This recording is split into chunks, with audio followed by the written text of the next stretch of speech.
based on Doppler radar. Ito rin po yung nagpapakita ng kahalagahan ng mga instrumento natin dito sa Pag-asa. Ito yung nakatulong para ma-identify natin kaninang 3 p.m.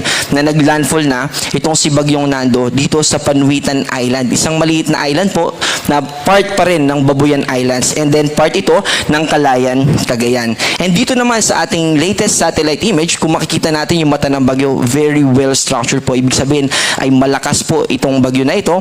Nasa kasalukuyan ay nasa coastal waters ng Calayan Island, Calayan, Cagayan. Ito ay may taglay na lakas ng hangin na umaabot ng 215 kilometers per hour malapit sa mata ng bagyo or sa sentro ng bagyo, at pagbugso, ibig po sabihin ng pagbugso ay bigla ang paglakas ng hangin sa paligid nito, lalo na sa eye wall o yung kadikit nung mata ng bagyo, nung eye ng bagyo. And then meron itong 295 kilometers per hour.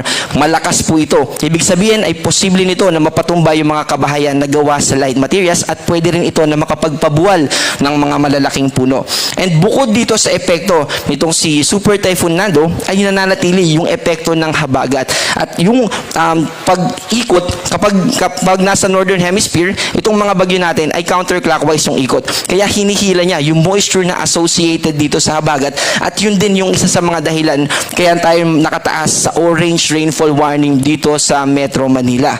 At bukod doon ay naaapektuhan din yung western part ng Southern Luzon, particular na yung Mimaropa, at ganoon din sa western part ng Visayas at Zamboanga Peninsula.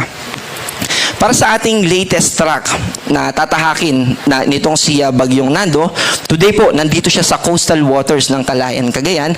Bukas ng umaga, alas 2 madaling araw, ay nandito na siya sa boundary ng Philippine Area of Responsibility. Ibig sabihin, bukas ng umaga ay nasa labas na ito ng Philippine Area of Responsibility, at unti-unti nang mababawasan yung epekto nito sa ating bansa, particular na sa Northern Luzon.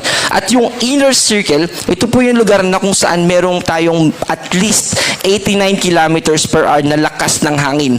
Malakas po yan. And then yung outer na dilaw na linya naman, ito yung may at least 39 kilometers per hour. At dito rin natin nakikita yung size nitong bagyo. By the way, yung mata ng bagyo, yung radius niya ay nasa 50 kilometers. Kaya kung mapapansin natin, ay malaking bahagi din nung eye wall yung tumatama sa ilang islands natin dito sa Babuyan. And also, sa mga susunod na araw ay mananatili siya na super typhoon, and by 2 p.m. sa Wednesday, dito na siya tuluyan na mas mababawasan yung intensity. From super typhoon ay magiging typhoon na lamang ito, at magtutuloy-tuloy siya dito sa southern part ng China.